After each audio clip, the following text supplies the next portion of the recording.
ganti kursi Islam. Saya sudah cukup senang-senang begitu. Saya cari yang keras-keras. Penceramah-penceramah mu'alaf seperti Yahya Waloni ini sebenarnya sangat mengganggu kita yang beragama Islam.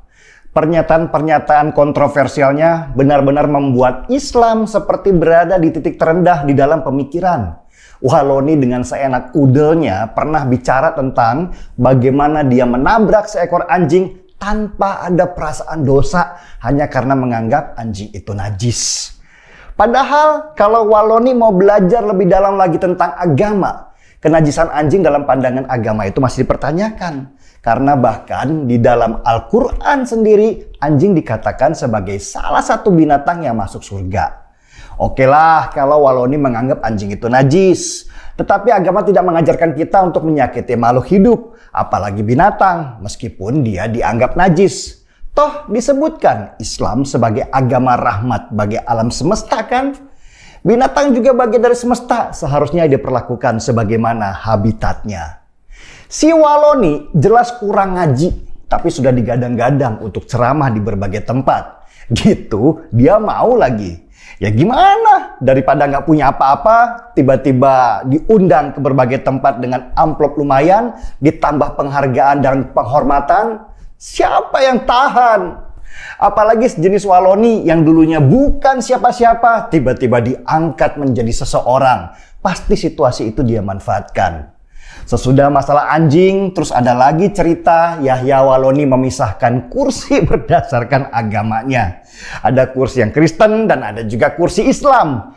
Meskipun itu disebutnya bercanda, tetapi apa yang dilakukan Waloni lebih berupa ejekan dan itu sangat tidak pantas dilakukan oleh orang-orang yang mengaku pindah agama seolah-olah Islam suka mengejek agama lainnya.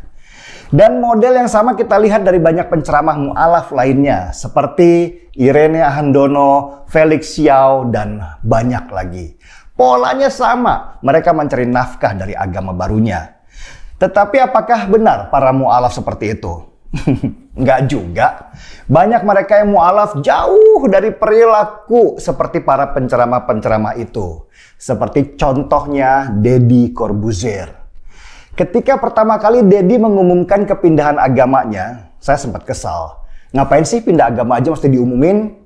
Buat saya, agama itu urusannya dengan Tuhan dan tidak perlu pengakuan dari sesama manusia, kecuali kalau nanti saya harus ada urusan formal sama negara, seperti bikin identitas misalnya. Dan saya sempat mengira, Deddy akan sama dengan para penceramah mu'alaf lainnya. Minimal tampilannya akan berubah. Pakai gamis, pelihara jenggot, dan bicara seperti Arie Untung tentang tangga Raja Salman, ya nggak tahu gimana tiba-tiba disambungin ke riba. Tapi ternyata enggak.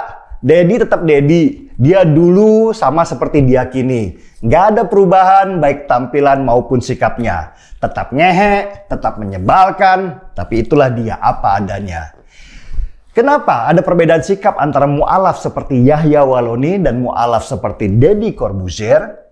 Seperti kita bahas di awal tadi, ada tipikal manusia yang nggak kuat mendapat ujian kenikmatan.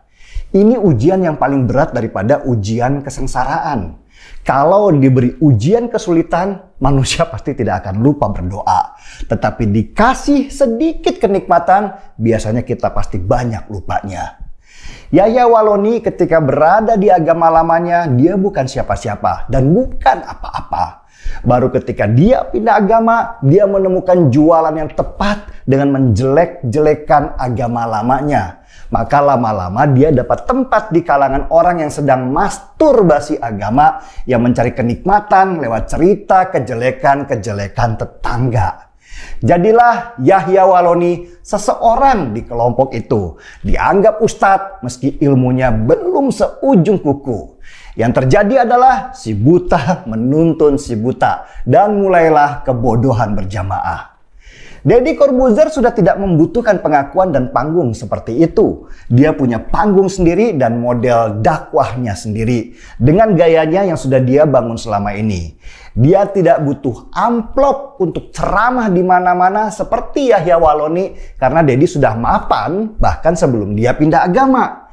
Dan karena kemapanan itu pula, dia tidak perlu juga jualan kejelekan dari tempatnya yang lama. Untuk apa? Nggak ada manfaatnya. Jadi, belajar dari sini kita bisa membedakan mana orang yang pindah agama karena memang sedang mencari Tuhan, dan mana orang yang pindah agama karena mencari makanan. Perbedaan itu terlihat dari perubahan perilaku yang menunjukkan labilnya dirinya dalam kehidupan. Ya, semoga musim transfer berikutnya ada yang masuk dengan kualitas seperti Deddy Corbuzier dan Marcel Siahaan. Mungkin kalau kalian mau ambil Yahya Waloni lagi, ya silahkanlah. Dia udah terlalu lama duduk di bangku cadangan. Salam saudara-saudara yang diberkati oleh Tuhan. Itulah dia video cuplikan tanggapan seorang Denny Siregar. Lagi-lagi menyenggol seorang mualaf yaitu Yahya Waloni, dan juga seorang mualaf yaitu Deddy Corbuzier. Bagaimana di situ seorang Denny Siregar mengatakan bahwa Yahya Waloni sering menjual panggung, ya, yaitu panggung untuk selalu menjelek-jelekkan agama lamanya, yaitu agama Kristen tentunya.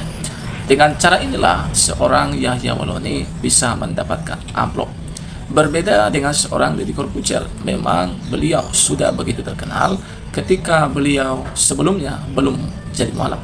Dan setelah mualaf, beliau tidak perlu menjual panggung agama khususnya, karena beliau sudah terkenal dan memiliki panggung itu sebelum. Ya teman-teman, seorang Denny Siregar dengan jelas mengatakan lebih baik kita seperti seorang Deddy Corbuzier yang tidak menjual panggung itu untuk kepentingan diri sendiri.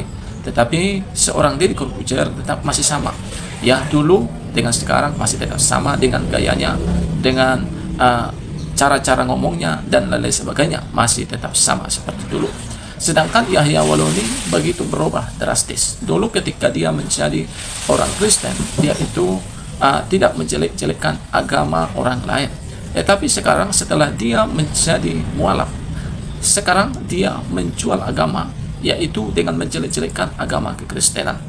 Bagaimana kalau kita lihat di video-video yang viral di media sosial, bagaimana Yahya Waloni ini selalu menjelek-jelekkan kekristenan, bahkan mempelintirkan ayat-ayat Alkitab.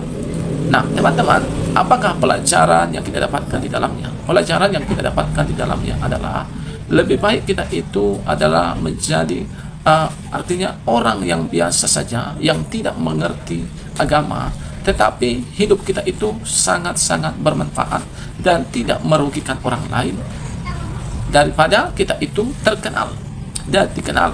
Tetapi cara kita terkenal dan dikenal hanyalah untuk menjelekkan dan merugikan orang lain. Nah, itu tidak bagus.